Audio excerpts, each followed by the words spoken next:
10 ან 100 პროფესორი თუ გაკრიტიკებთ, ეს ნიშნავს, რომ საერთო ეროვნულ შეჯერებებულ პოზიციაზე ვგულისხმობ. მინისტრის მოადგილემ წიგნიერება განათლების მკვლევრებს დაუწუნა.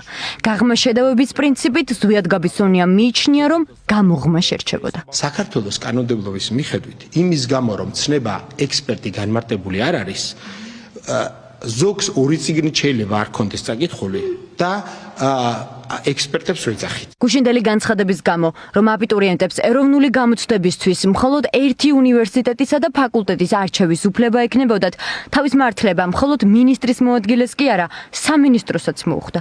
გივი მიქანაძის უწყებაში პირდაპირ თქვეს, რომ გაბისონიას მიერ გავრცელებული ინფორმაცია ტყუილია და აბიტურიენტებს რამდენიმე უნივერსიტეტისა და ფაკულტეტის არჩევას არავინ უსყუდავს. ისინი, ვინც ამ სფეროს წლები აიკვლევს, ოცნებამ განათლების რეფორმად შეფუთული ცვლილებების არც ერთ სამუშაო ჯგუფსა თუ დისკუსიაში არ ჩართო. ეს გარემოება უმაღლესი განათლების სპეციალისტებს უმყარებთ ეჭვს, რომ ამ მიმართულებით დაჩქარებული წესით მუშაობა საშიშია და მხოლოდ პოლიტიკური დღის წესრიგით აიხსნება. ექსპერტები ვინ არიანო და რატო ეძახიანო ექსპერტებს და ძალიან კარგი კითხვაა და ასევე ძალიან კარგი იქნება, რომ თვითონ ვკითხოთ, ვინც ეს კონცეფცია შეიმუშავა, ვინ იყვნენ ის ექსპერტები, თუ კი ვთქვათ, ვინც აკრიტიკებს, ისინი არ არიან ექსპერტები, ვინ არიან ის ექსპერტები, ვინც იყვნენ ჩართულები. ზუსტად ამას მოვითხოვთ რამდენი ხანია. ვინ იყვნენ ის ექსპერტები და რა ექსპერტული ცოდნა, გამოცდილება ჰქონდა რა მტკიცებულებებზე, რა თეორიულ გნებავთ მასალაზე და საერთაშორისო გამოცდილებაზე მიიღეს დაფუძნებით მიიღეს გადაწყვეტილებები. როდესაც ამბობენ, რომ არ არიან ექსპერტები, მაშინ ამ ადამიანებს რა უნდათ, რომ ლაპარაკობენ ასე ხმამაღლა, ასეთი მაღალი ტრიბუნებიდან განათლების საკითხებზე, მაშინ როდესაც არ ასაუბრებენ და არ აძლევენ უფლებას ისაუბრონ აღიარებულმა პროფესორებმა საერთაშორისო მასშტაბით და არა მხოლოდ საქართველოში. განათლების მინისტრის და ვერც სამინისტროს თავის მართლება სპეციალისტებს სიმშვიდის საფუძველს ვერ აძლევს. შიშობენ, რომ თუ კი ოცნებამ ჩაიფიქრა, რომ სტუდენტების რაოდენობა შეამციროს, ის ამ მიზანს აუცილებლად მიაღწევს.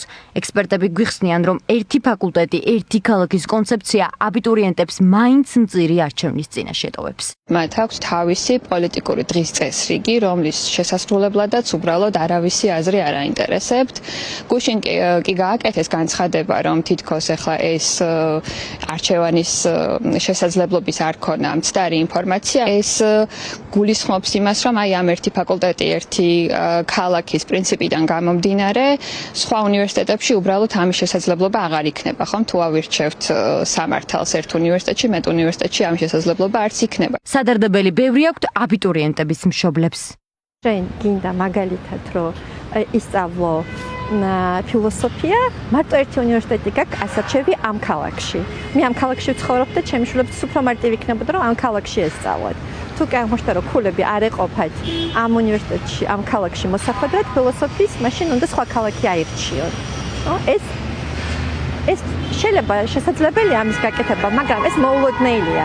ეს ძნელია და გადასაწყობი ვართ. ვერა გოგოხია შიშობს, რომ ოცნების დრაკონული ცვლილებების პირობებში მაღალი აკადემიური მოსწრების მიუხედავად მისი შვილები შესაძლოა სასურველი უნივერსიტეტის, უარეს შემთხვევაში კი სულაც უმაღლესი განათლების გარეშე დარჩნენ.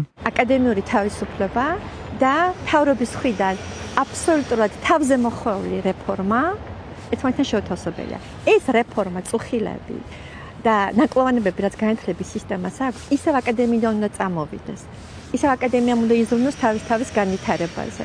მაგრამ როდესაც პრემიერ-მინისტრი ზრუნავს ამაზე, მმართველი პარტია ზრუნავს ამაზე და არც ერთ ადგილს არ ტოვებს, რომ აკადემიამ თავისი სიტყვა თქვას, თავი დაიცვას, ან თავისი გაუმჯობესების გეგმა წარმოადგინოს, ეს ნიშნავს, რომ ეს ბუნებაში უბრალოდ შეუთავსებელი რაღაცა არის. ავტონომიურობის კიდევ უფრო შეზღუდვა უმაღლეს სასწავლებლებში და უნივერსიტეტების წმენდა რეჟიმის მიმართ კრიტიკულად განწყობილი აკადემიური პერსონალისგან. ჩვენი რესპონდენტებისთვის სწორედ ესაა ოცნების მიერ მომზადებული ცვლილებების მთავარი мотиваცია.